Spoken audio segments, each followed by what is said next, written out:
Welcome to the Blast Zone, the podcast where we dig up the bombs that shook Hollywood and try to find out why they went up in flames. This week, big bugs, sexy fascists, disembowelments. Would you like to know more? This is Starship Troopers.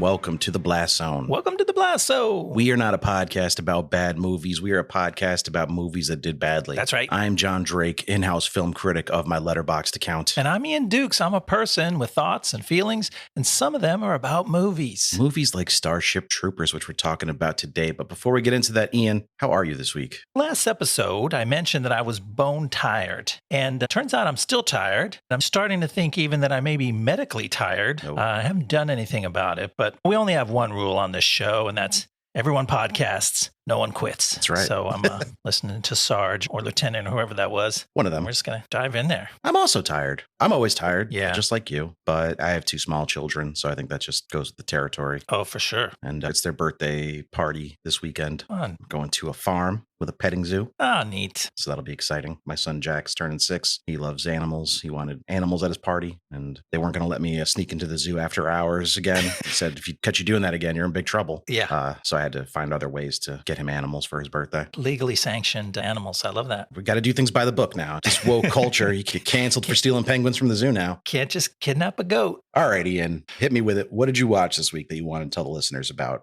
I watched something delightful that maybe everybody's already seen, like I had. I went back and watched Spider-Man Into the Spider-Verse, the 2018 movie that launched a new generation of multiverse Spider-Man and just charmed everybody like it charmed me. The sequel's out now as of this recording. Across the Spider-Verse is out. And so I wanted to refresh on the old one because I remember loving it. I wanted to get excited for the new one. And what I'm surprised is people are like, Into the Spider-Verse was okay, but the new one's really good. They're like, it blows Into the Spider-Verse away. I'm like, get out of here. That was one of the best movies I'd seen in years. And on rewatch, it's still so good. And it's because it's firing on all cylinders, you might say. It's bigger than the sum of its parts because visually incredible style combined with super engaging character drama, plus a lot of like fan service, Spidey stuff thrown into there. If you're into that kind of thing, like it just elevates and it's such a thrilling movie to watch. And I'm so excited for the next two. Yeah, I've seen a lot of the same reactions. I haven't seen that many people saying that the first one was okay. Yeah. But I have seen a lot of people say that the first one's like fantastic and the new one's even better somehow. Yeah, that's crazy. I can't wait to see it. My son liked Into the Spider-Verse, but I think it might be a little intense for a theater for him. He's still doing the very like child-friendly movies in the theater. Sure. Whenever it comes out on home video, I'm sure we'll check it out. And Jake Johnson plays Spider-Man in it, which is like all I've ever wanted out of life. He's delightful. Now that I'm a big Chris Pine guy, I'm really sad that he didn't last long in the first one because his few moments as Peter Parker were really cool. They did get like, a very interesting, fun group of actors to play the various Spider people, which I appreciate. But 5 years since the original came out, I didn't realize it had been that long. I know. It's not like they were filming on sets and COVID slowed them down or something. Yeah. Who knows how they make these things? It's all magic these days. It's true. Oh. Uh-oh. Small cat's in here. Somebody's in the room. I got to let her out. Okay. Come on. Did the mic pick her up? Oh, yeah, for sure. You should leave it in. Yeah, she likes to hide in my soundproofing. For the listeners, I have a moving blanket like hammered to my wall right behind my computer to help dampen the echoes. And my cat likes to sit on my desk behind the soundproof blanket. Oh, it's so cozy, I bet. It must be so cozy, but she needs to let me know she's in there before we start recording. And she gets really mad when you start talking and roust her. Exactly. I was playing my bass super loud one time. And then when I was done, oh my God. I was getting up to leave and she just poked her head out. I was like, oh my God. Poor little baby. But yeah, Spider-Verse, good. I've also watched something good, but very different. Not nearly as positive or uplifting as Into the Spider-Verse films. Okay. I was in a show hole. Succession ended. Yellow Jackets ended. Top Chef's about to end. I was running out of all my shows. Seriously. I remembered that I had wanted to check out this show From. From what? Just From.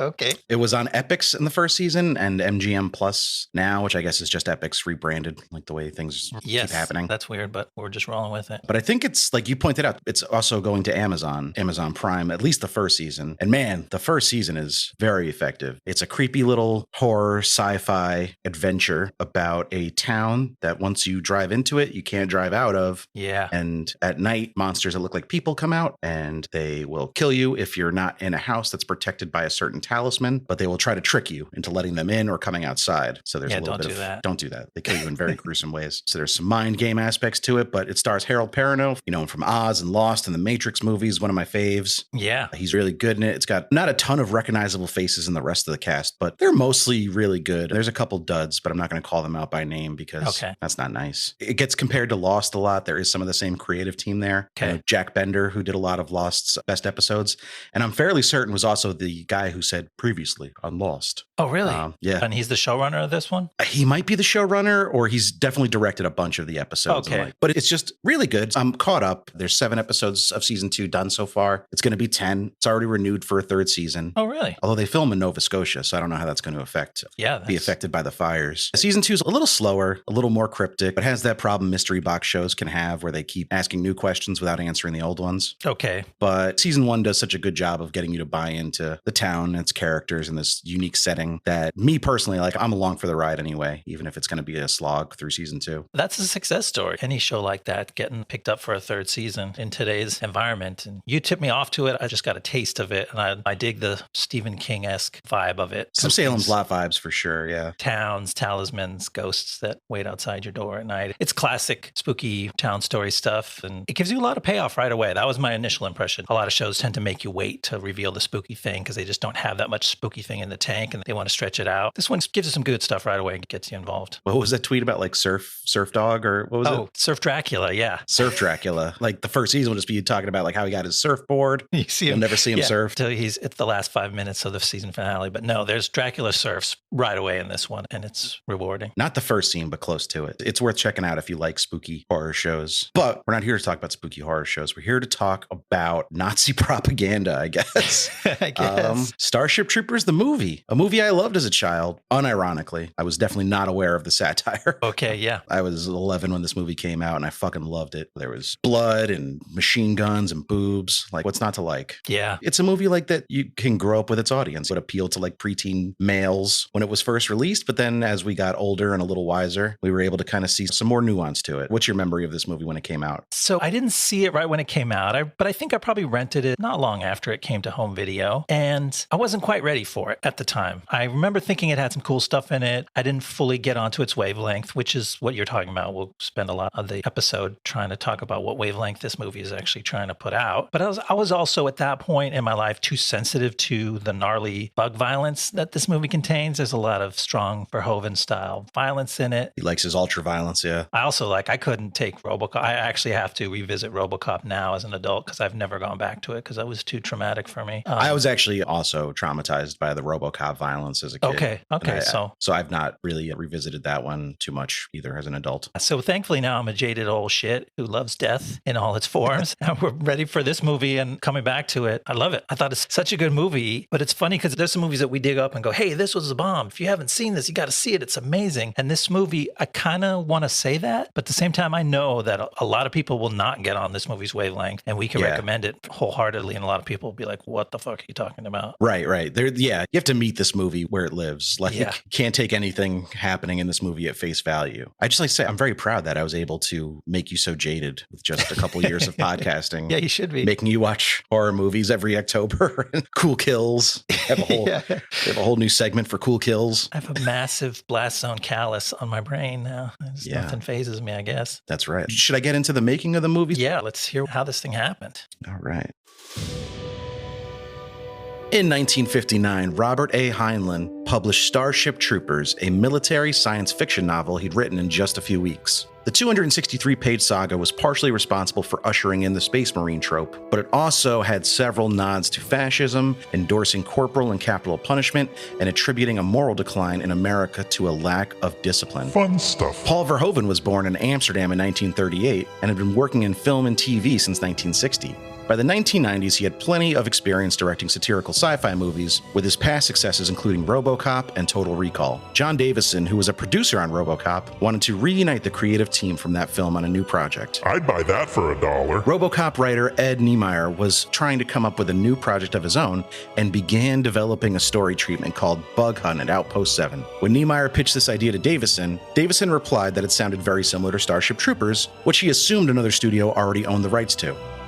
After the treatment, which was now called Outpost 7, was rejected by TriStar Pictures, Davison and Niemeyer researched the film rights to Starship Troopers and discovered they were actually available. TriStar purchased the rights, and Niemeyer got to rewriting his script to more closely follow Heinlein's novel. Davison got Verhoeven on board, though he was currently in the middle of making Showgirls, but progress was slow on getting Starship Troopers approved for pre-production. Frustrated, Verhoeven and a 30-man crew filmed a test sequence that lasted about 2 minutes and screened it for TriStar executives in October of 1994. Here's 2 minutes. Would you like to see more? Davison presented a budget of $90 million to TriStar, but they were reluctant to agree to that amount, especially after the failure of Waterworld had severe ramifications for Universal Pictures executives. Eventually, Touchstone Pictures agreed to put up half the budget for an even split of box office profits and sole distribution rights outside of the US and Canada. Verhoeven had experienced German occupation in the Netherlands during World War II and saw some similarities between Heinlein soldiers and the Nazis.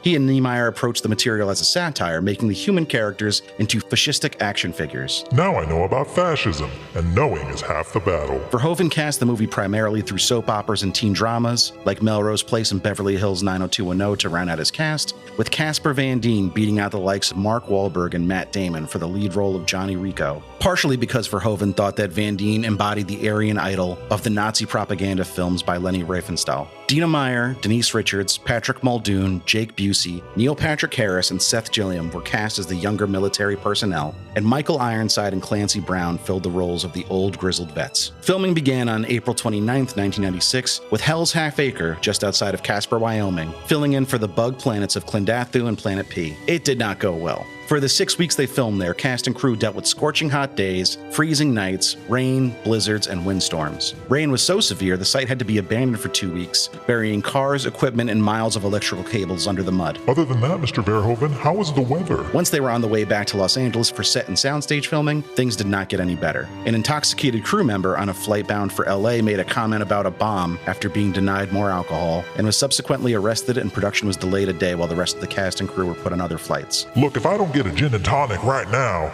the terrorists have already won. The final budget ended up being about $110 million, but early test screenings went reasonably well and the studio was optimistic. The film opened on November 7th, 1997 and did okay, earning $22.1 million and sitting in first place for the weekend. Poor reviews and poor audience word of mouth slowed the film down though, as it dropped 54% in its second week, only making $10 million. It continued to lose traction and eventually earned just $54.8 million in the US and Canada and $121 million worldwide. Many reviews incorrectly thought Verhoeven was lionizing the fascist aspects of the society depicted in the film, when in reality he was attempting to skewer them. There were also a number of heavily anticipated sci-fi movies releasing around this time, such as The Lost World, Jurassic Park, Men in Black, The Fifth Element, and more. But the film's initial critical and commercial failure would not be the end of its story. As audiences at home began to watch and rewatch, the movie's true message became more clear, and it was eventually heralded as a highly effective satire of fascist societies. That through line is glossed over or completely missing from some of the many sequels and spin-offs, but it doesn't diminish the power of the original.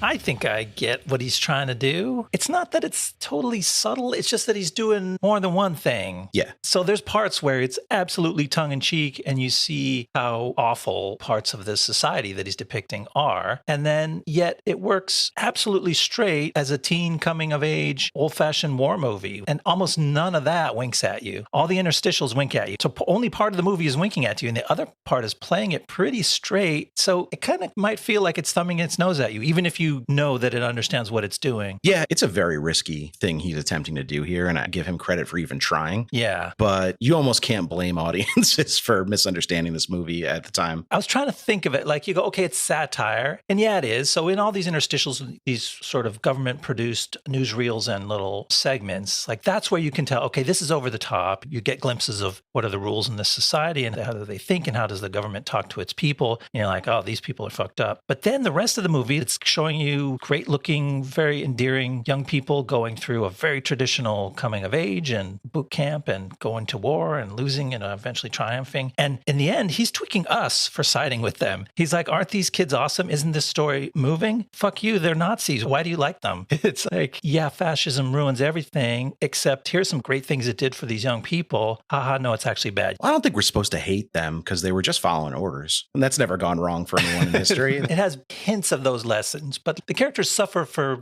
very traditional war reasons. Yes, you go to war and you lose your friends, but it's not an anti-war epic in the way that All Quiet on the Western Front or something where it's like, I don't know, it's hard to talk about. It is, yeah. It's a tricky movie to discuss like that. Rico does go through like a hardening, but it's not fully believable, maybe because of Van Dien's acting, but also his characterization is kind of inconsistent in the third act. But then you have to ask the question, you're talking a lot about these characters' losses. They lost their hometown. Yeah. Their home planet was wiped off the map. Not the home planet, but a big chunk of it. Yeah. But was it a false flag? We'll have to get into that. But it's, yeah, like the reasons aren't fake. There's movies where you're like, oh, they're angry at this group and it's all trumped up and you can see that there's some kind of villainous dictator who's spinning his version of supremacy on them. And I guess there's a form of human supremacy that you're seeing in this. And there's slight bits of doubt introduced about, were the bugs really the aggressors? Did they deserve some sympathy? Did we encroach on them and they were the ones who were fighting back? I got strong vibes that we started this shit. Yeah, but it's just vibes, right? Like it's pretty subtle. For how heavy-handed he paints the main pieces of the drama, the questionable bug motives are really kind of in the background, I thought. Yeah, but how do you crystallize the motivations of a 9-foot-tall bug?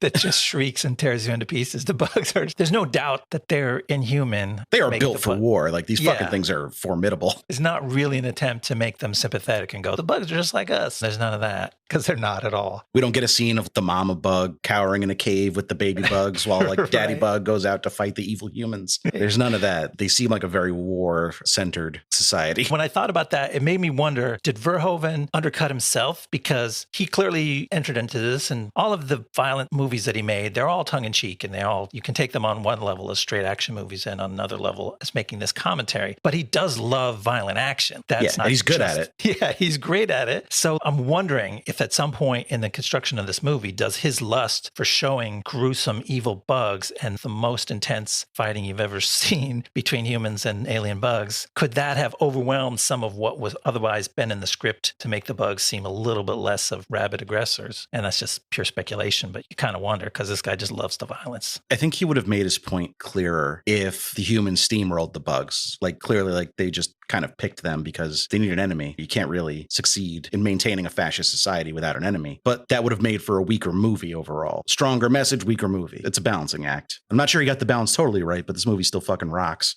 It's still fun, but you have to swallow that, and you have to swallow the broad strokes that he paints these characters and these actors, and we'll get into each of them and their performances. But it's pretty theatrical. It's pretty old-timey. Yes. For how like realistic and up-to-date. Like the movie looks good still for such an old movie. Very much so. Like, yeah. Action's really good. And you're like, oh, these characters, they're acting real corny, but that's on purpose, at least in my belief. Oh, no, that's confirmed. I think Verhoeven directed them that way when doing research for this. And let's be honest, like, I'm not sure it matters if you tell like Casper Van Dien, be wooden. Like, that's his kind of standard go-to move. Denise, like, I mean, outside of Dina Meyer and maybe Neil Patrick Harris, these aren't like, no one here's winning an Oscar of the young cast. Right. Clancy Brown, of course, I would never besmirch, or Michael Ironside. Yeah, no, they're great. But yeah, like he cast kids for their faces and he wanted the most attractive people on earth playing his soldiers, and he got it. But he was less concerned about acting. We'll talk more about that too. Do you want to get into the story so we can start hitting some of these points more specifically? Let's get in here. I'll start to tell people how this all went down, or all will go down.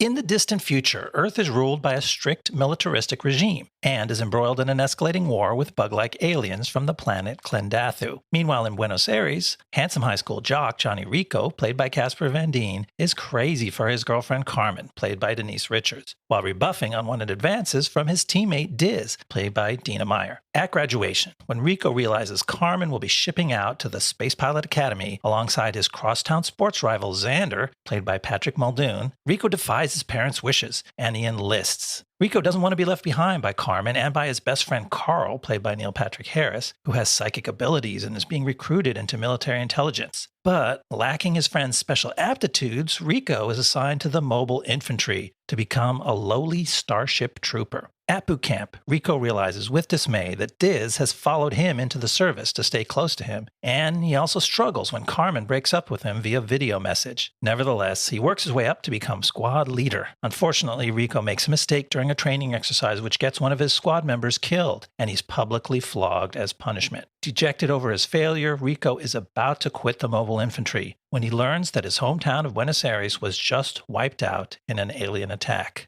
Rico asks to stay on so that he can join the coming invasion of Klendathu and avenge his parents' death. Pretty interesting format for this movie, the way the acts are split up. It really is at least 2 different movies, maybe 3.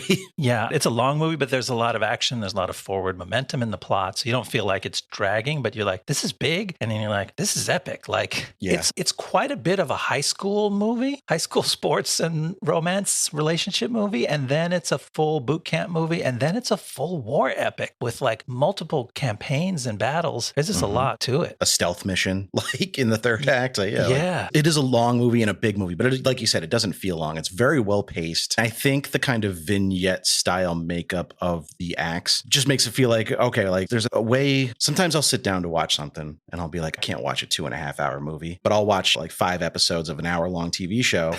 And I feel like Starship Troopers has kind of like that same effect. Yeah. We're into the next episode. I can go for one more episode. And then you're like, oh, I want to see what happens. I'll go for another one. Because it is like so segmented. They literally break it up with like commercials, these little things that are sometimes just like recruiting videos and sometimes war newsreels that start from the very beginning that are like government produced snippets. And it's a really fun device for a movie. It kind of resets you frequently. And it's a way to do extra exposition because we learn a lot about the world and the progress of the war and how the society works just through watching these little commercial bits. And they're just like funny. Yeah. Like they're very entertaining to watch. That's the funny part that we were talking about. That's where the satire is obvious. When they're like, they show a bunch of little school kids on the street stomping bugs. And it's like, join the war effort. Hate the bugs. It's like, okay, we get it. That's satire. And actually that something from one of the little vignettes is making the rounds on like TikTok and other social media, like the I'm doing my part. I'm doing my part. I'm doing my part. And then the last one, it's always different, but it's somebody saying like they're not doing anything.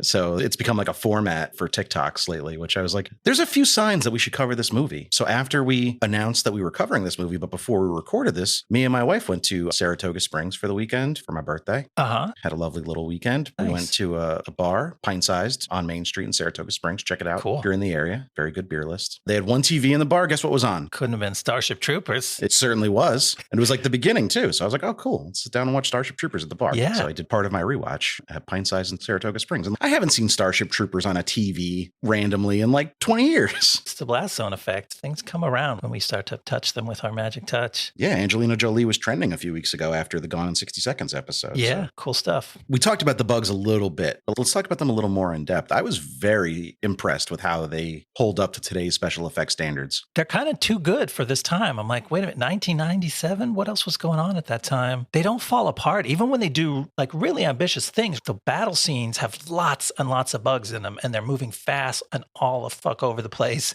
And there's a million people shooting at them, and there's just so much going on. And it never breaks down and turns into the Mummy, Scorpion King type of mush. Right. And this predates The Phantom Menace. It predates the Lord of the Rings movies, which were kind of pioneers in that large scale CGI battle looking decent. Like, I think Starship Troopers deserves to get some credit in that field as well. Yeah. And a nice, I wouldn't say seamless, nice use of going back and forth from CGI to practical as troopers and dummies of troopers get picked up and torn into pieces. It just works really well. It does. So kudos to, I think Phil Tippett did work on this movie as well. So that would make sense because he's kind of the go-to man for puppetry and creature effects. One of them anyway, him and Stan Winston. Yeah, so the big budget definitely wasn't wasted between the epic scope and just how good the action looks. You get your money's worth. Yeah, the budget's on screen. It's certainly not in the cast. Right. They probably paid these kids nothing, but it was a lot of their first movies or first big movies anyway. I was interested to research that Dina Meyer was the biggest name in the of like the young actor this movie came out. She had been in some big budget and not just been in them, but in substantial roles in some serious productions. But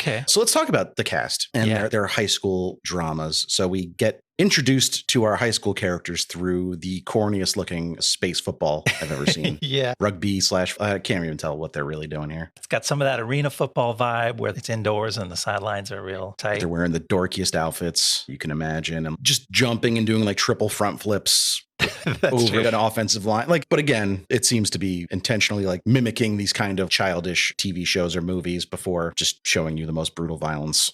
Yeah, it's good contrast with how much grittier the competition is for these young people later on. But so we meet our hero, Casper Van Dien, aka Johnny Rico, or later just Rico of Rico's Roughnecks. What'd you think of him? How was he hitting for you? This is what we were talking about. You have to accept that these characters are kind of like cornball versions of their archetypes. And I ended up loving all of them because, like you said, they're so handsome. They're so good looking. Like Denise Richards, obviously, to me, like you just put her face on screen and it's just like, you don't have to explain why Rico loves Carmen. It's just like, look at their faces. You just put them together and it's like big magnets. And you feel that same thing for them. So it's silly. You have to be in the mood to let yourself be won over by that aspect of it. But even Dina Meyer, like she plays the unwanted love interest who's crushing on Rico, but he's like, get out of here, Diz. I hate you. And she's like a stud too. She's the quarterback of his team. She's no slouch, but she's kind of like the loser, but she's gorgeous too. Like everybody is amazing in this. Yeah, let's get one thing out of the way here. Dina Meyer is no one's second choice. Between her and Carmen, Diz has like more agency. She's like a real character, you know? She has depth and goals. And aside from the fact that she enlists in the military to follow her heart, which is kind of a weak point, but she ends up being a kick-ass soldier too. So it's not like she was in over her head. No. But all due respect to Ryan Gosling, but if you could somehow teleport Casper Van Dien from 1997 to 2023, we have the perfect Ken on our hands for the Barbie movie. Like, he looks more like a Ken doll than a Ken doll does somehow. Yeah. Everyone's super doll-faced in this. And it goes with Verhoeven has this visual style that I call department store lighting, where everybody's skin is perfect. There's no shadows. It's very bright. Everything's perfectly lit. All the shadows are filled. Even on location, when they're in fucking the wilds of Wyoming, like their faces are all perfectly lit. And that sort of plastic fake effect, it works really well with his themes and the stuff he's going for. So it's all of a piece, but it sure makes the actors look good on screen. And then we got MPH. We should talk about him a little bit. Harold and Kumar Go to White Castle hadn't come out yet. How I Met Your Mother hadn't come out yet. He was still pretty much just Doogie Howser as far as the world was concerned at this point. So this was a bit of a breakout for him, I'd say. Yeah, graduating Doogie Howser and into something with a little more edge to it. He's not in this movie very much at all. He has a fun little role. It's a great Neil Patrick Harris role. Somebody who's kind of like charming, but kind of sinister underneath.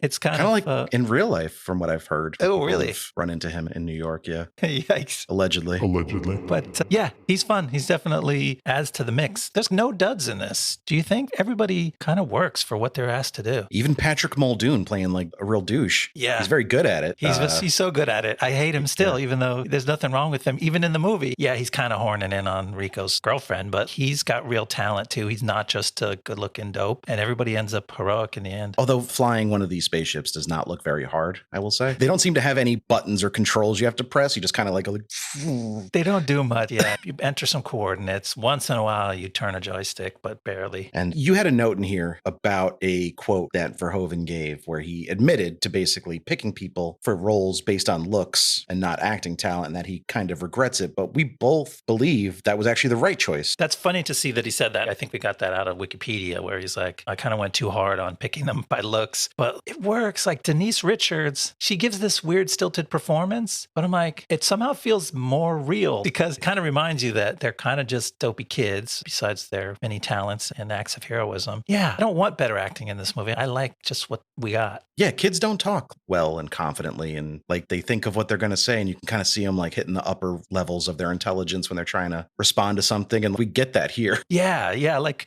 especially like Rico or all of them when they're like trying to be gung-ho soldiers and they give their speeches. I'm like, that felt really rough, but they kind of suck, right? Those speeches aren't good. Yeah, well, the best he could do. He's a fucking kid. He's just trying to imitate something he saw Michael Ironside do. Michael Ironside. We had a ton of Justified crossovers this week, and Michael Ironside is one. Justified crossover of the week. Uh-oh. He pops up as a Detroit button man in Justified. Nice. But that's just the first one. Okay. So then let's talk about boot camp, because we got a whole ass boot camp segment of this movie that is also very good. Our boy Clancy as Sergeant Zim. Clancy Brown, one of the greats. Just saw him in John Wick 4. Oh, cool. Clancy Brown type shit. He's such a good fit for the Wickverse, the Wikiverse. He was a good fit all the way back to Shawshank on our first episode. It wasn't our first episode. I mean, that was our second. Was that our second episode? That was like our 10th episode. Really? Yeah, we did John Carter, then Justice League, then Dreamcatcher, then Godzilla, King of the Monsters, then Oliphant jumped way ahead of. I just like, maybe Shawshank is where I came alive, and I was just dead-eyeing it through the first 11 movies. I wonder how many of these I can remember. Cats. Oh, you're good. I thought you were doing it. I've got the list in front of me now. No, I don't. Cats, MacGruber, Life.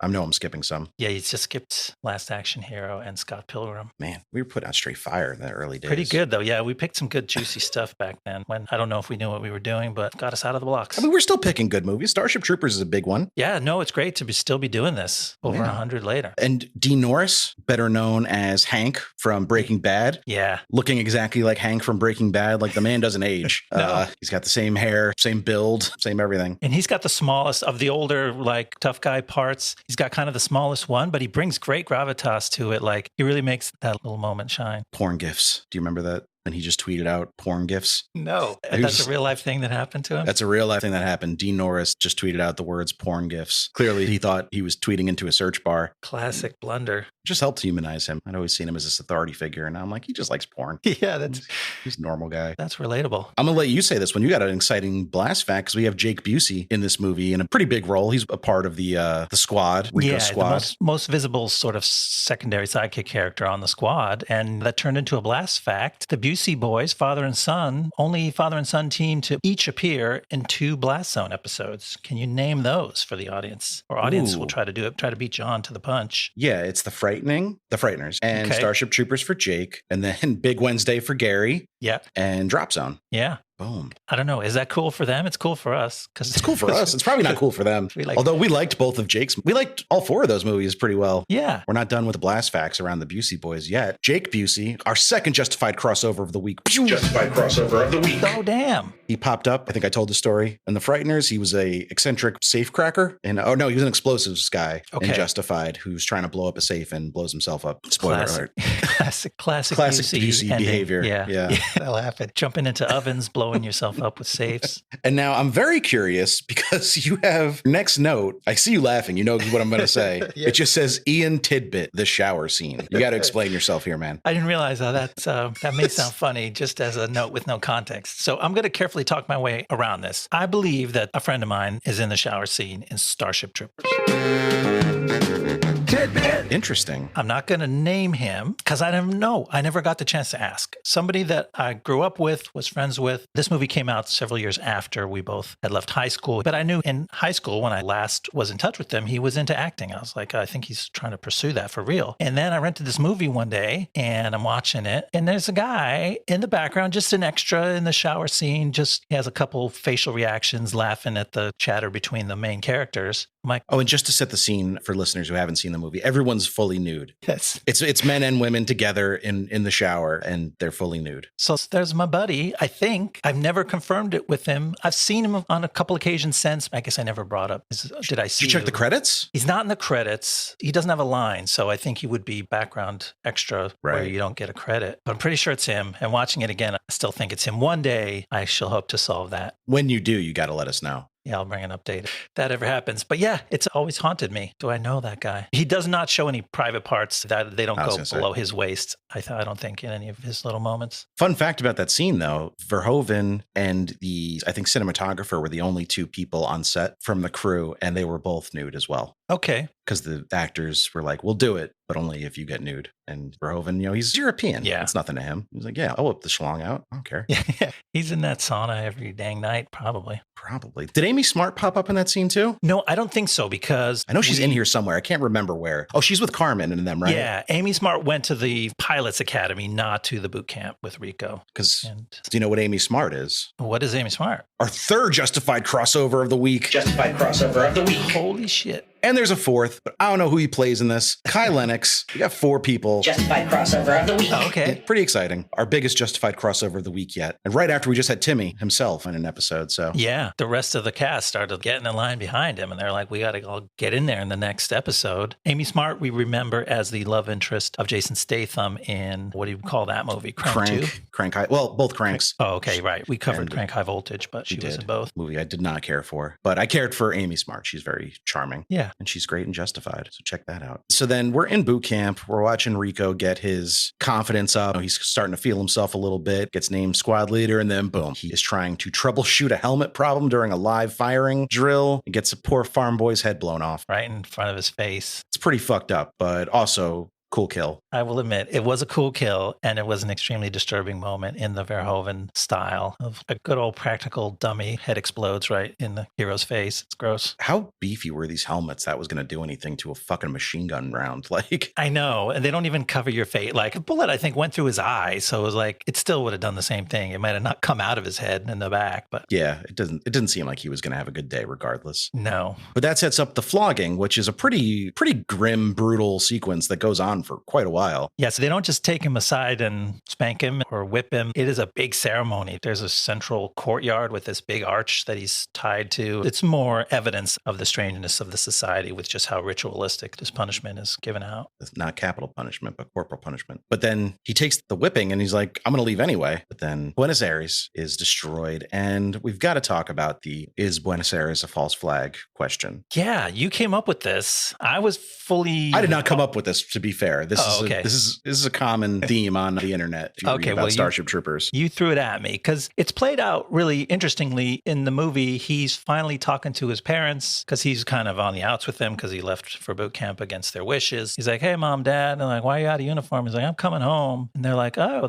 it's getting dark here in Buenos Aires. And then the phone call cuts off. And he's like, oh, that was weird. And then he starts to walk down the walk of shame to quit boot camp. And all the soldiers start running around. It's actually like another one of the powerful moments. Like all the like straight up drama in this movie is played pretty straight. And to me, that was a moving moment when the soldiers all start freaking out and it's like, we're at war, we've been attacked. And it's kind of like you feel that the pull on him to be like, I got to change my mind. I got to go avenge my family. It was a little confusing to me because I was pretty sure they were already at war, but yeah, I think technically there is some stuff about the escalation and how much fighting had been going on. I guess this was the tipping point that now we've got to go invade Clendathu because they bombed our city. So the reason people do not believe the bugs were behind this is the bug planets are extremely far from Earth. Mm-hmm. And we have seen no evidence that the bugs possess any kind of advanced technology that would let them guide an asteroid or meteor across galaxies to land in a specific place. More likely, in my mind, is that the government saw an opportunity to rally the proletariat around a common enemy. Yeah, you wouldn't put it past this government. It's a good theory. I don't know that there's anything in the movie that winks at you and suggests it, but it's totally plausible in the world of this movie that could explain it. There's one little hand wave, I think, in one of the interstitials about the bugs have been knocking asteroids out of orbit within the solar system. So there was half an attempt to explain like the chaos that the bugs have been causing on Earth. But that's if you believe that propaganda. That's true. That all of that could be seeded by the government itself. I'm not saying that they purposely hit Buenos Aires with an asteroid, the government, but I think they planted enough seeds where they saw an opportunity to kind of take advantage of the situation and turn a frown upside down, I guess. Yeah. That's my theory. It worked. They got Johnny Rico back in the mobile infantry, and that's what turned the tide of the war in the end. So I guess it did. Yeah. Pretty crazy. And then we have Carmen doing her flight training, which seems much more leisurely and fun than what Rico's up to. Rico and yeah, things are kind of cushy at the academy. Nobody is getting their arms compound fractured by their drill sergeant. Nobody's getting flogged. No one's getting stabbed through the hand. No one's head is being blown off. It's almost like a college experience for her. She's got a roommate. They're running through the hallways. They're jumping onto shuttles. And to show her natural skill as a pilot and why she deserves to be there and be immediately elevated as she ends up being, they do this full-on like Star Tours. It's kind of like the same plot of every flight simulator ride you've ever been on. I love those though. They're so much fun. But why is it always the same? First you're in a launch bay, you kind of bust your way out, oops, and then you take a wrong turn, then you got to go down a tube, and then you got to weave around a bunch of like catwalks, and then you burst out into space, and then you dodge an asteroid. Like it's beat for beat. There's one company that makes those things, and they made the whole sequence like 30 years ago, and they can't change it now. Yeah, but the thing is, did they make it for Starship Troopers? I kind of start to think that they might have. Yeah, I don't know when that that Star Wars ride was there at Disney World already. Okay. Yeah, I remember I went with my mom. That was fun. But it's fun. Like the space stuff, like everything else in this movie is like pretty well done. Totally. When it shoots back to Carmen, I would say it slows down a little bit. It's more kinetic, more exciting with the Roughnecks because like they're in the shit or there's just a bigger crew, more interpersonal drama going on there. Right. Carmen and whatever Patrick Muldoon's name is. Xander. There's like a budding romance there, but there's not a ton going on besides that. It's a sort of evidence of this movie's commitment to being epic, telling everybody's story in quite a lot of detail. But they could have shorthanded Carmen's story a bit more and tightened up the movie. Yeah. That's everything I have for the first section. Did you have anything else, or should I go through the middle? Yeah, no, that was a big first section. Let's see what happens in Act 2. All right. The assault on the Bugs' home planet, Klendathu, is a disaster. Hundreds of thousands of troops are killed, and the Earth forces have to retreat. And even though Carmen is now pursuing a budding relationship with her co-pilot Xander, she's devastated when she mistakenly believes Rico is among those killed. But it turns out Rico was only wounded, and he quickly returns to action with his surviving squad mates, Diz and Ace. Ace is Jake Busey. They're assigned to an elite unit called the Roughnecks, led by Rico's old high school teacher, Lieutenant Ratchek? I couldn't ever pick it up from the movie. Yeah, Lieutenant Raschak, played by Michael Ironside. After a successful mission with the Roughnecks, Rico is promoted to corporal. Plus, he finally warms up to Diz, and the two of them hook up. Then the Roughnecks go on a rescue mission to an outpost on Planet P, but it turns out to be an ambush set up by a heretofore unknown species of intelligent bug, who manipulated the humans into making the distress call, then sucked the brains out of their heads. Amidst a fierce battle, the surviving Roughnecks are airlifted to safety by Carmen and Xander, but Diz dies from her wounds sustained in the attack, and she's given a hero's funeral in space. This is when the movie turns full war epic. Yeah. Pretty grim, pretty gruesome. A lot of extremely bloody deaths in this section. It's funny how quickly Rico keeps getting promoted to things, but then when you remember, it's only happening because people keep dying. Yeah, that part is cartoony. And like we said, some of the action is cartoony, and the dialogue, the way these characters react to their situation. But it's very classic and old-timey, right? The field promotion. You're the new corporal now, and you do one act of heroism, and you're just flying up the ranks. But yeah, there's so much of it. It has all the beats that are super familiar from whatever World War II movies, where it's the soldiers have their first encounter with the enemy. It's horrifying. There's a terrible defeat. They regroup. They get a little piece of intelligence. All these beats are in there. Along those same lines, when you're talking about World War II story beats, the first time they see one of the, for lack of a better term, butt flamethrower bugs, that's, a Panzer coming over the hill. Yeah. For the first time in a World War I trench or something. It does feel familiar and yet alien. Haha, wordplay. Yeah. But I was just going to say, it's pretty remarkable how ineffectual the humans are against the bugs. And I feel like that was a choice by Verhoeven to drive home the disposability of these cogs to the actual leaders of the society. We know we're sending you to die, 80% of you, but we really don't give a shit. We'll replace you. Yeah, that's a good observation. And I had that same feeling. It was when they first get on the battlefield and the huge swarm of bugs come at them and their machine guns barely do anything. It takes 1,000 bullets to put one bug down, and they have to be perfectly aimed. There's one scene where 4 of them are just circling one and shooting it, and then it finally dies. I'm you can't do that for every one of these fucking things. Yeah, there's so many. It's truly hopeless. And I guess that's what Verhoeven's going for, but it's so extreme that it almost takes you out of the movie because you're what the fuck are they doing? This is not how space movies work. There's supposed to be some back and forth, but instead it's holy shit, they empty so many. Their guns aren't lasers, they're machine guns. So there's just so much machine gun shooting, and it takes so much shooting to kill one bug. You're are we going to have to try to kill all 10,000 of them that are crawling across the desert at high speed? And those are the grunts. Those are the easiest ones to kill. It's overwhelming, but that's the point, and it's disturbing, and that's where we start to catch up with the newsreel from the very beginning of the movie and see what really happened in that scene. The newsman reporting on the battle gets killed, his cameraman gets killed, and Rico barely survives. Yeah, I don't know what the fuck that guy was thinking, what they were thinking sending him to the first battle. At least get the lay of the land first, then you bring in your propaganda reporters. Didn't work out for him. Didn't work out for anybody, poor guy. And then there's not too much to go over in this one. Starts to move faster because we put all of high school and boot camp in Act 1, so the 2 and 3 move a little faster because it's just battles. Ironside getting reintroduced in this act is a welcome addition because it felt like a waste to just have him play a high school teacher. You kind of knew he was going to pop up somewhere else. And he's so good at just playing a hard-ass military man. There's nobody better. Yeah, we didn't get to talk about him as a teacher in the beginning of the movie. He's teaching social studies, I guess, to Rico and sort of lecturing them on what it means to be a citizen. That's part of how we learn the fucked up aspects of this society. You don't get to vote unless you served in the army. Basically, somehow the veterans have decided that supporting the troops is the only thing. And so you can't be a citizen of the world unless you've served in the military. You don't get to vote. You don't get to choose to have babies unless you've served and become a full-fledged citizen. I think they mentioned you might not be able to own property either unless you're... Yeah, it's pretty harsh. These little things just kind of leak out at you throughout the course of the film. film. But somehow he wins Rico over because he's a cool, tough guy. And then, this is part of that subtle irony because he comes back and he's a real life tough guy. He's not just like a tough talking teacher in the beginning. He's actually the literal most badass squad leader you ever met. He's the leader of the Roughnecks, featuring Lieutenant Carver from The Wire, which I did not realize was in this movie until I started watching it for the podcast. Neat. And then Diz dies. It's very sad. When Diz does die, I was sad. Yeah. But the movie plays it as well as it could with the actors it has at its disposal. Rico's wounded in the first battle, and while he's recovering, Diz plants a kiss on his whatever tank of Bactine that he's marinating in. His leg is being stitched together. He's in the, what did they call that when Luke was in the tank? Back to tank. Thank you. He's in the Starship Troopers version of the Back to Tank. She plants a kiss on the glass, and somehow he's no longer offended by that. Like, he's kind of warming up to her. Then they have... Because it's fucking Dina Meyer, you idiot. I know. Like, not you, Casper Van Dien. Or Johnny Rico, rather. Johnny Rico's finally come to his senses. He's like, holy shit, Dina Meyer's into me. Then they get hooked up with the Roughnecks, and they have more success together. They're thrown together, and then they have that night in the tent where, I mean, Raschak is not only a good lieutenant and commanding the troops, but he's a cool dude. He gives them 10 extra minutes for them to sort of... Yeah. He's a good wingman.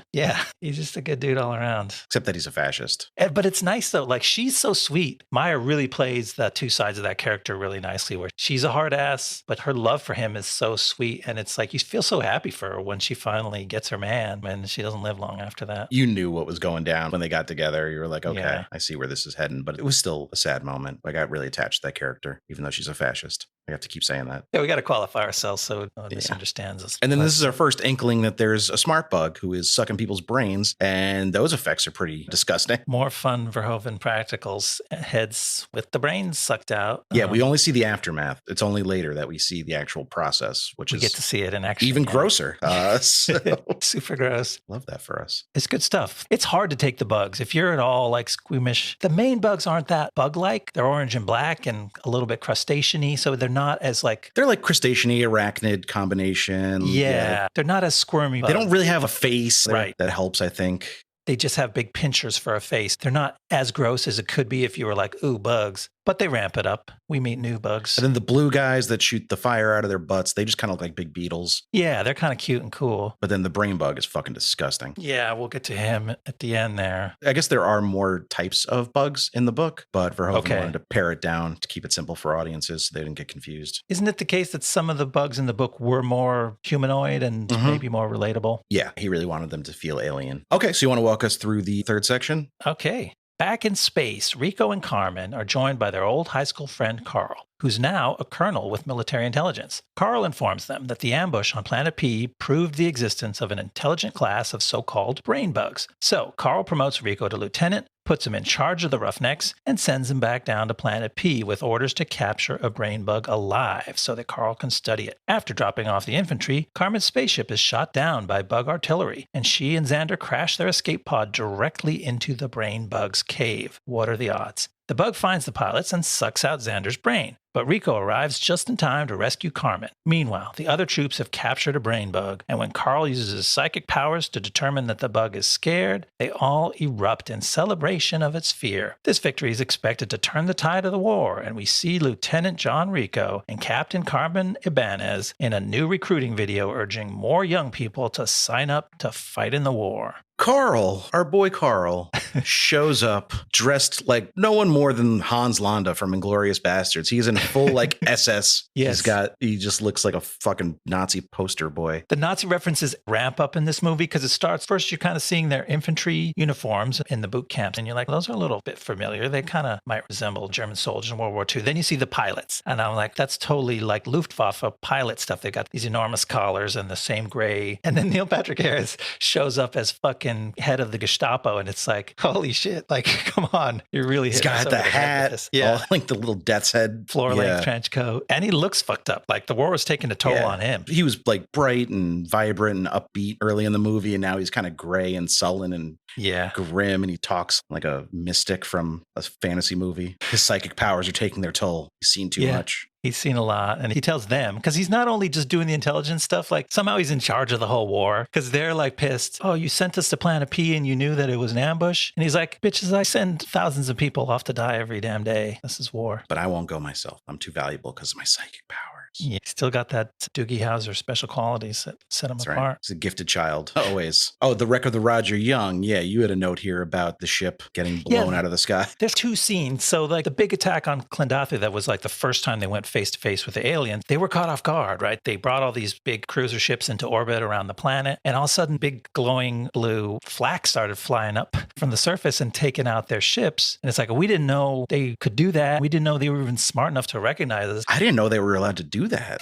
Exactly. So they learned this hard lesson. That was part of the big massacre in the first skirmish. This is the final skirmish where they figured everything out, and they still bring 40 of these big space cruisers, and they're just sitting in tight formation over the planet. And what do you know? Here comes the glowing artillery again and starts knocking them down, including our girl and our guy, Carmen and Xander, get knocked out. And they're like one of the only people who get on an escape pod and survive this gigantic space cruiser being totally wrecked. Yeah, I thought they valued their pilots more than they valued their infantry, but they just let them sit up there in harm's way for extended periods of time. What are they doing? They're sitting still. That seems kind of unforgivable that they didn't have a better plan for getting in and out. This whole attack seems ill planned. Yeah. If it wasn't for Carl and Rico and the gang, it would have went to shit real fast. Yeah, they barely pulled it out. But Carmen and Xander getting on that escape pod gives us one of the creepier sequences in the movie and most tense when they crash land in a cave and start seeing the creepy little bugs that act as like a litter for the brain bug because it's too fucking fat and stupid to move on its own. It's so gross. Well, not stupid. It's very smart. It's the smart one, but it's still really gross. It's so gross. It looks like a brain and a penis went into the fly thing.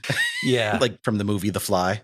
Got somehow blown up to 1,000 times the size. It's got a row of like spider eyes. It's got a gross sticky hole in the front of its face and a sharp thing that comes out of it. Sharp thing it like unravels out of its nose like a little horn. It goes right into the top of Xander's head. And it's kind of funny that they're like, oh, the brain bugs, they're figuring out our strategy by learning what we're thinking. And the way they learn what we're thinking is by literally slurping our brains out of our skulls with a straw. Yeah, it's no Professor X shit happening here. They're not using Cerebro to learn our innermost thoughts and desires. They're literally sucking our brains out of our head. Doing a Capri Sun with Xander's head and just, oh, now I understand the battle plans. Some kind of osmosis is happening to give them our attack strategies. So that part is a little silly, but it's still effective. You're still tense and worried about Carmen. You still don't want to see that happen again because it's super gross. And exactly. But then they come out on top and they kidnap it. It's a prisoner of war now. Thanks to who else but our boy Clancy Brown. Zim, he's back. Another very satisfying moment. I think they just ran out of recruits, so they were like, you can't teach boot camp anymore. There's no one to teach. Everyone's dead. He was like, no, I think like... No, I know what happened. He took a demotion so he could go back into battle. He took a demotion. That was like a cool thing that they set up with his boss. He's like, I want to go fight. And he's like, you can't. Unless you get knocked back down to a corporal or something. To private or something. And then when he re-meets Rico and he's like, Sergeant Zim, he's like, that's Private Zim, sir. He busted himself back down to private so he could go fight in the war. And it gives you this rush of like love for this man and his heroism and tricks you into forgetting the gruesome shit he did to his recruits in the earlier part of the movie. He broke that one dude's arm for no reason. It's like, somebody come fight me. Nobody wants to fight me, you pussies. I'll try. He just breaks his fucking arm. The bone's all popping out. And he's like, sir, the bone. I can see the bone. Yeah. Walk it off, pussy. Yeah. Clancy Brown. Only he could say, walk it off, pussy, after breaking someone's arm, make me love him. He doesn't actually say that. No. But it would be cool if he did. We also, thank God they spared us the gruesome scene of Carl just like ramming whatever probing tool that was into the brain bug's face. That was a funny Verhoeven moment where they had shown us a bunch of gross stuff. And then in the little wrap up, they're like, and we're studying the brain bug to learn its secrets. It has this, how would I describe the opening on its face? It's suggestive. It's Georgia O'Keeffe-esque. Oh, that's a very elegant way to put it. And they ram a big, shiny chrome dildo medical device right up into it. And he puts a censored thing, like a video thing over it on the screen. And then we were pretty thankful for that. But you did have funny, I didn't want to gloss over about when Carl first encounters the brain bug. Yeah, they're dragging it out. It's like crying and making these horrible mewing noises. Yeah. And then he like very dramatically puts his hand to the forehead of the brain bug. And after a moment, he's like, it's afraid. And everyone's cheering. It's like, wow, dude, you're a real empath. You figured out that this little creeping, crying thing was afraid of you. Some Miss Cleo bullshit. So then at the end, Carmen and Rico are the only two left standing on Carl, but he's not in the closing vignette. And I thought it was interesting that they filmed a kiss between the two of them and Verhoeven cut it. And I think that was the right move. Yeah. Because they're action figures at this point, like conditioned. Their only purpose is to kill. And yeah, they're right back out there, not only fighting the war, but serving as the poster children for the recruiting effort. But on another way, you could look at it as he was also being sensitive to them as characters. They both just lost their actual boyfriend and girlfriend. I don't know. It's kind of cooler to let them, okay, they're glad to have each other in a friendship way at least, but it would be kind of weird to have them kissing right away with the memories of their dead loved ones. So fresh. I agree. Yeah, no, it was the right move. So that is Starship Troopers. I'm glad we finally got around to doing this one. This was exciting. I'm geeked up just talking to them. I'm almost ready to enlist in the mobile infantry. Would you like to know more about where some of these people went after the movie? Yeah, where do I click? Right here. So let's talk about Verhoeven first, because he's a big name in Hollywood still to this day. He's had an up and down career, to be sure, but he started his career a hot streak in America. At least he made RoboCop, Total Recall, and Basic Instinct, 3 pretty big movies that got pretty good reviews. And all of them also had some degree of satire to them. He's a little twisted. Yeah, he's a little freak. But then he'd release Showgirls in 95, which was his first big stumble at the time. It got terrible reviews, lost a bunch of money. We will have to talk about it eventually. But that's another movie that is now kind of regarded as a 90s classic that was maybe misunderstood in its time. I'm a little more skeptical about that one, but I'll give it a chance. Yeah, I mean, the first 3 movies have such a cultural footprint. And then this one's footprint is, I guess, growing. And Showgirls is maybe still debatable. But still, even the debate is part of the footprint. The discussion of Showgirls is its own thing. Yeah, there are books about Showgirls. There are podcasts about it. Yeah. There are lots of oral histories of the making of it. Okay, yeah. Like everybody that was in it is keen to talk about it still. And they do a lot of midnight showings of it with props, kind of like a Rocky Horror thing. Oh, really? Yeah, it's like a whole thing. Like all 5 of these movies have a big footprint in the culture, just different types for each one, which is interesting. Yeah. But he wouldn't direct another movie until 2000 when he made the Kevin Bacon is a scientist/rapist who is invisible now called Hollow Man. Did okay at the box office, got mixed reviews though. And then he went back to the Netherlands. I think he was a little controversial, a little risky for Hollywood.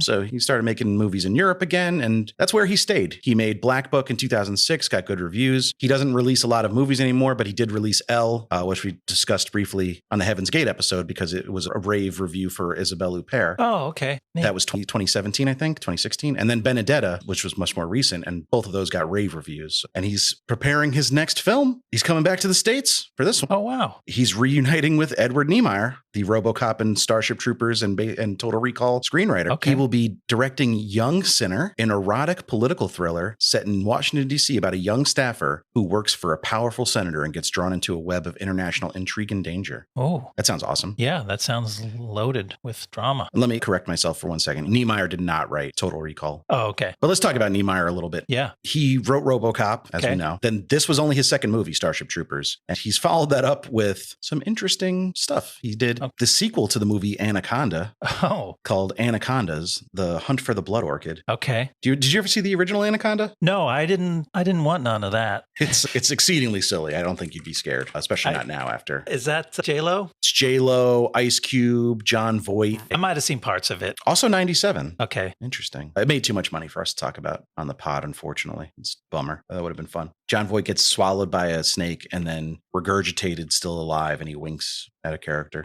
Wow. It's pretty wild. So then Niemeyer would write the second Starship Troopers movie as well, Hero of the Federation, which went straight to video, but then he would write and direct in his directorial debut the third movie, Starship Troopers Marauder, which brought back a familiar face I'll get into in a little bit. Okay. Then he would also write the fifth movie, Traitor of Mars. Oh. I think I saw the first sequel, Hero of the Federation. That's it so far for me. I had no idea there were 5. And a video game that just came out. Oh, okay. And then he's credited on the 2014 RoboCop, but I think that's more of like a characters created by. Okay. So now let's get to the actors. Casper Van Dien, he never became a movie star because he kind of can't act, let's be honest. But he sure is pretty. Yeah. And he would revise the role of Johnny Rico in Starship Troopers 3 Marauder. So if you need to get your Johnny Rico fix, check out the third Starship Troopers movie. He comes back. As a grizzled old vet, or is he still playing young and hunky? No, he's a grizzled old vet, but he's still handsome. He hasn't lost his goods yet. I'm sure. Even to this day, he looks picturesque. He's been in some decent stuff. He was in like Sleepy Hollow. That's a real movie. Oh, yeah.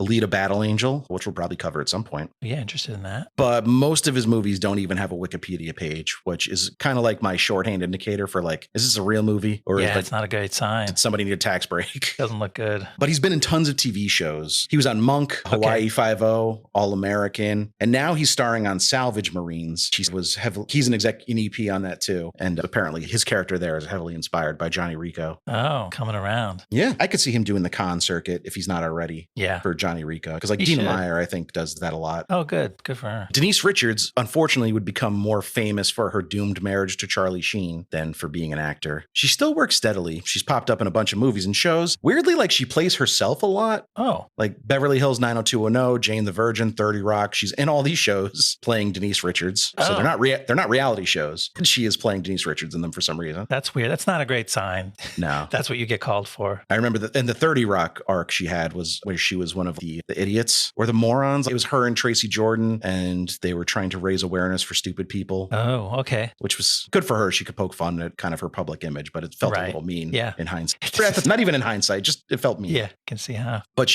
was on Blue Mountain State for 18 episodes, which was a fun little FX college football comedy. Okay. I'd given up on it by the time she entered. And she was on the cast of The Real Housewives of Beverly Hills for 2 seasons, but she left in 2020 and she's just doing her thing, acting. She has an OnlyFans page now. Okay. She's making the money. She's finding ways to stay active. More power to her. Now let's talk about my fave, the lady from Queens, my Queen's queen, Yeah, I had no idea she was a Queens girl. Dina Meyer. So she was a bigger star than Van Dien or Richards, which I briefly mentioned, but she'd already been on Beverly Hills 90210, Dragonheart, which was a pretty big movie at the time, and Johnny Mnemonic, where she was like kind of the co-lead of Johnny Mnemonic with Keanu Oh, really? Reeves. Really? Okay, I didn't remember that. So she was kind of a big deal by the time this came out. She'd also had guest starred in Friends for 3 episodes by the time this came out. So she was a face people knew, even if you didn't know Yeah. her name exactly.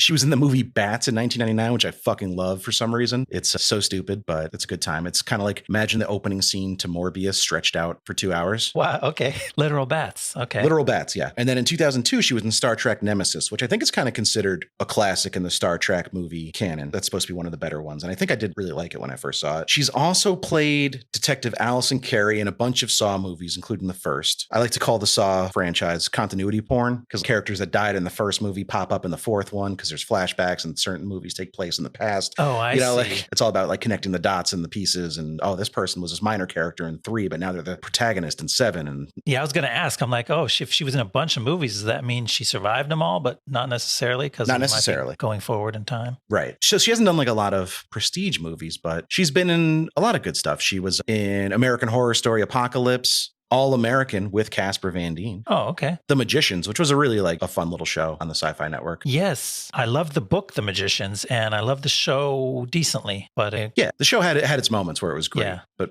mostly it was good. And then she was on that show, The Affair, on Showtime. oh, that's a big one. It's prestige, right? Yeah, it was Dominic West, and was that Carey Mulligan on that? I can't remember. It's somebody that I always get wrong, so I'm not going to Yeah. even try. And then she was on the MMA show Kingdom, which I love, with Frank Grillo and Jonathan Tucker. It's an exciting show. I like that Cool. show a lot. Went 3 seasons, I think, and had a very good finale. Seriously, if you guys like MMA or Frank Grillo, check out Kingdom. It's solid. I fit that description. I should check it out. Yeah, well, I bet you would dig it. And I'm a big Jonathan Tucker fan. He had a great arc on Justified. Oh, And also Snowfall, he was very good in. He's just a fun actor, one of my faves. And that's it. Did you have any closing thoughts on Starship Troopers before I reveal next week's movie? no, I'm trooped out. So you're saying you would not like to know more? I would like to know more about Blast Zone. Well, let me tell you, we're doing a big one. It's been a little while since we've dipped our toe into the $100 million loser pool, right? Oh boy, it's a deep pool. It's a deep pool. There's not that many people in it, but it's troubled waters. And we are the bridge over those troubled waters. But this is a movie that's fairly recent, came out in 2018, had a lot of star power on the creative side, not Okay. necessarily in the cast, but it's mostly forgotten now, I think. It's one I think people are going to be like, oh yeah, that was a movie. We're doing Mortal Engines.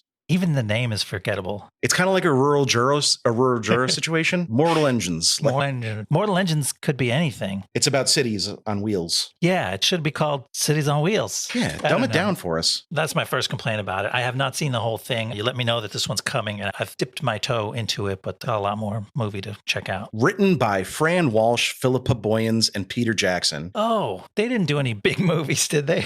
the screenwriters of the Lord of the Rings trilogy. And of course, Jackson directed directed it, Fran Walsh, his partner. And they also co-wrote The Frighteners, Heavenly right. Creatures, King Kong, The Lovely Bones, and the Hobbit movies. But so people had high hopes for this movie. And the trailer was decent. It looked cool. It just kind of came and went with a fart and paid attention after that. We're going to get to the bottom and explain maybe what happened. Cost $150 million, only made 83. Yikes. Dollars, not even millions. That keeps happening to movies that we cover. I make that joke a lot, don't I? I always fall for it. Well, thank you guys so much for listening. Please rate, review, subscribe to the podcast if you can. You can also follow us on Twitter at BlastZonePod. Email us, blastzonepod@gmail.com. Hit us up, any movie recommendations, feedback, questions, you name it. We'd love to hear from you. And we'll see you next time in the Blast Zone. See you next time in the Blast Zone. The Blast Zone.